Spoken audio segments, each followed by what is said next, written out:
go ahead and start the conflict. Okay, I will do that. Anyone having a conflict of interest or anything that may have the appearance of a conflict of interest, you need to disclose that so that you can't participate in any portion that you have a conflict with. Did I word that close to exactly right, Suzanne? I think so. Okay, close enough. Good. I want to go ahead and get started. I want to start by saying a couple of things. One, I think that Zoom has made these subcommittee meetings a lot more efficient and easier to attend. And it's probably something that hopefully we will continue to do. Although I will be leaving, October is my last meeting. I can't believe it's been 9 years. Oh my gosh. Yeah.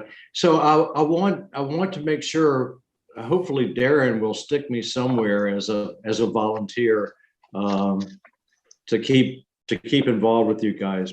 But I want to make sure that everybody who has something to say is able to say it. But it's my belief that we are at the point where we should go ahead and move to publish this, because we know we will get comments.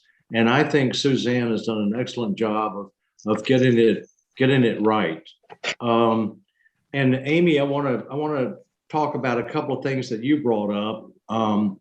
One, the issue of whether or not we should disclose something that we know that is adverse about the departing attorney.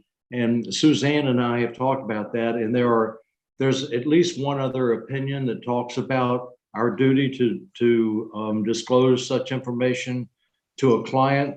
And Suzanne is going to reference that opinion either in the comment or in the body of the opinion.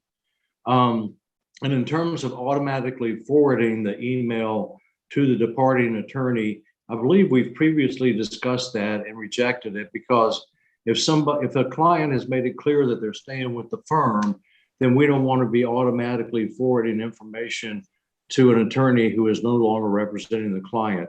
You know, the client could say something like, "Wow, I'm really glad that asshole's gone," you know. So we're not going to have a requirement that they automatically forward the emails to the departing attorney. So having said all that, I want to open the floor to comments, and then at some point entertain a motion that we publish.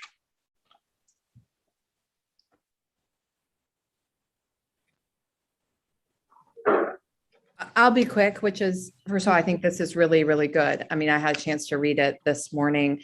I think you've met my concern if you add a reference, right, about saying like if there's something bad. What I wonder is if there is something bad, let's say it's someone who is embezzling money, the bar's investigating them on the disciplinary side, but there's been no findings, so they're still currently barred, right? And they go open their own law firm.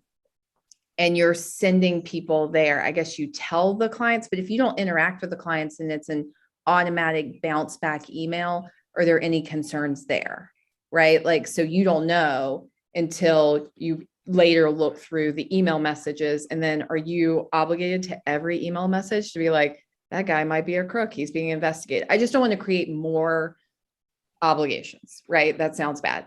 And then on the forwarding, I think that's 100% correct. I think not only can someone say something, but also I think there's cybersecurity issues, right? That you don't want to be dealing with automatic forwarding. Like what if a spam thing comes into you and then it automatically gets forwarded to another law firm, they try and claim that you somehow took down their security system. So overall, I think it's really, really good. I just want to make sure if you're adding that piece about talking about things you have to disclose about the departing lawyer, that I want that to happen, but I don't want to make it worse on the firms who are dealing with that.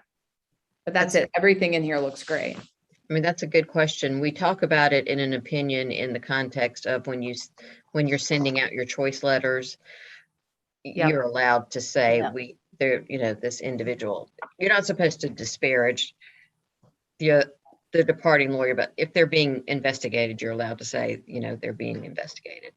So I don't know how you would do that with an email. Right, because I'm thinking with number 2, the inquiry 2, So, I mean, Sorry, go ahead, Warren. as far as if he's being investigated, I mean, I don't know that unless there's a published complaint on the DHC website, I feel like we shouldn't be telling anybody they have any requirement to do anything. I don't Well, I wouldn't want to get involved in that. there is an opinion on it, and I'm scared to try to pull it up because I'm scared I'm going to get kicked off of the, but opinion on. So Warren, my concern is like, what if it's this factual situation?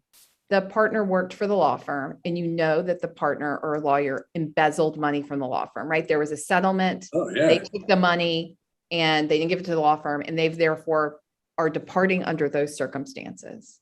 Right. Right. And so the lawyer took client money for themselves. And You're saying, hey, you can choose us or you can choose them. And you're not telling who's currently a client of the firm under 1.4. By the way, we know for a fact this guy took client money. right. And I and think you- that's a you- really, I'm sorry, Suzanne, go ahead. I was gonna say, yeah, I definitely think you have a duty under Rule 1.4 to tell them that. Right. And I so agree with that, but doesn't that kind of go beyond this? That's a different, I mean, we don't need to get into that in this. It wasn't asked, right? No, it wasn't asked. I'm just thinking it's Right. an unintentional side effect of saying you absolutely in all circumstances have to do a bounce back email that gives their, Oh, I got you. you see what I'm saying? Like, in other words, I Yeah. almost wonder if you could say, in most circumstances, you absolutely have to do a bounce back email that gives someone alternative to the firm and someone, they're departing. There could be exceptions to this rule. I only think we have to say what. I just want to give people room that they think, oh crap, how do I meet all my obligations under this opinion? And the other one, Suzanne, I can't remember the number myself, but the one where it talks about the notices and what you can say. So Right, in other right, words, I'm just saying maybe you put a teeny bit of flexibility in the answer to inquiry 2, maybe, or something like that. Because I don't want to complicate this. No, I know. I'm usually the one who does it. I really don't. I like the clarity, but I want to give people a little space where if they don't do it for a particular reason, they're not in violation of this opinion. So like in this, in this inquiry, the lawyer has left and they have started their own firm. So it's not a circumstance where they've been They've just, disbarred or anything like that. right. I guess you could say something, just, the duty to, I don't know, to do this automatic response doesn't trump any other ethical duty that you have to keep clients informed of. Or could you even just say in the factual circumstances presented in this inquiry? Yes, right? Yes. Right. I will go back and look at that opinion that talks about informing the client if the other lawyer is really not a good choice. Right. I mean, in the opinion that discusses dealing with lawyers that are, mentally impaired because of growing old, we do not impose a duty on the firm. Now, this is while the lawyer is still with the firm, but a duty on the firm to tell clients that they've got a lawyer who's impaired. We Does just I thought it did talk, which number is No. that one? what is that? That's in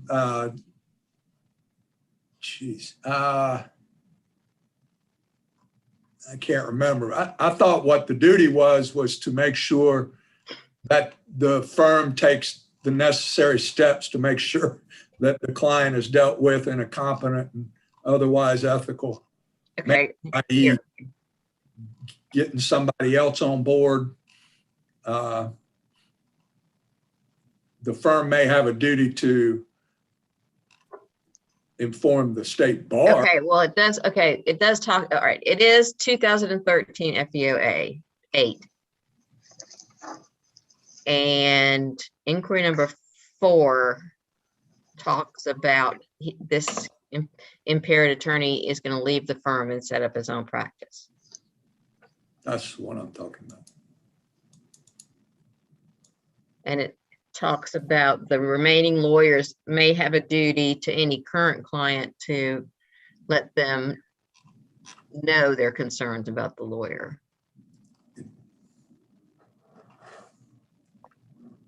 I think we should just reference that opinion Okay. Just and not, reference.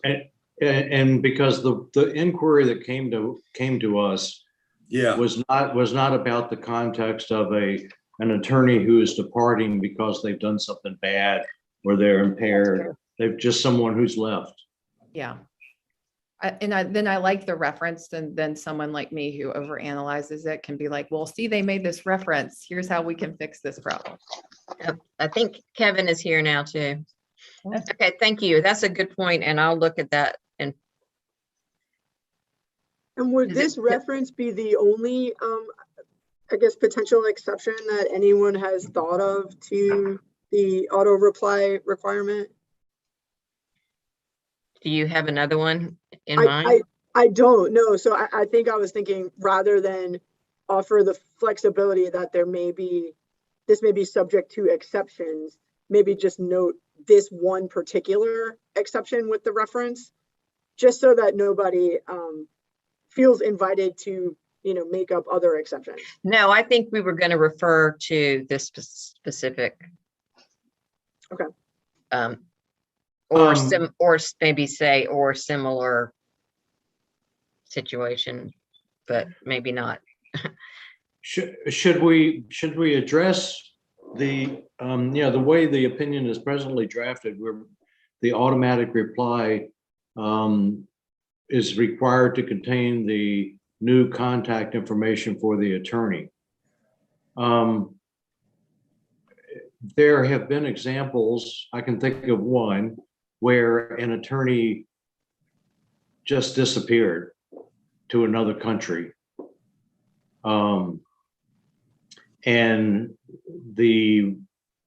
his former partner knew which country he was in, but that was pretty much it. So should we put something in there that, you have to provide the contact information if it is known or ascertainable? Yeah, or available, maybe. Even Yeah, just We can available. add that, sure. That's a great idea. Okay. Well, with those tweaks, I think there's two, the one we just discussed, and then the reference to 2013 FEO 8. With those tweaks to this excellent opinion that Suzanne has written, is it time to entertain a motion to publish so we can start receiving the comments? I just have one other issue, and that was the time period. I think, I think you got that right. I think we have 3 months, and then, Well, it's With so the at the caveat. full meeting, Jack Lloyd brought up the fact that he works for legal aid, and they have such turnover all the time. And if somebody has to be reviewing emails for every single lawyer for 3 months, but then I guess we do say that's a presumptive. Yeah, So- what we say is it has to remain active for a reasonable time, depending upon the facts and circumstances of the particular departure. And that 3 months is sort of a presumed reasonable time unless there are circumstances that indicate it should be either shorter or longer. That's the way I read the opinion. Right. And I think that's right on, hitting the nail right on the head. I looked for any opinion or article I could find on this, and I saw 30, 60, and 90 days. So that's the range that I you saw. picked the longest one. Thanks. Well, I mean, that's what we originally came up with, but I tried to, there's only those 2 ethics opinions, and they don't say a date. They don't even say a day. So I- that makes me a little bit nervous about. Is it? Yeah, I think people would appreciate at least having a date to work off of. Mhm. They do the date, then they don't have to worry about the state bar second guessing them ever, right? I mean, Yeah, and one unless other there's some issue, egregious circumstance, but right. one other, something else I saw in an article that I thought was interesting was the reviewing of the emails, and we talked some about who should be reviewing the emails and was it okay to have a non-lawyer reviewing them. And one article suggested that for the first 30 days, you should have a lawyer reviewing them. Or, some initial period of time. And then after that period of time, it would be okay to have a non-lawyer. And I didn't know that made sense to me because it seems like immediately after the lawyer leaves might be when the most important information is coming in. But does that just muddy things? Or anyway, I just wanted to let you know that I did see that option somewhere. I think we should publish it as it is I do too. Let's just Okay. leave it. with those 2 tweaks that we talked about. There are sometimes I would prefer the staff people to review it to the lawyer. But Well, that's probably true too. Okay, so I'm going to include a reference to the impairment opinion with the suggestion that sometimes it might not be appropriate to simply provide the contact information. And then also say you have to provide the contact information if you know it or if it's available. Anything else? Darren, you're new to this. Nope, I like their opinion. Okay. Kevin, welcome. Nope, I like it with those tweaks. good deal. I'm sure we'll get comments. Right. Hopefully some helpful ones. Yeah, Yeah. Steph, I think it's ready to I do do too. it.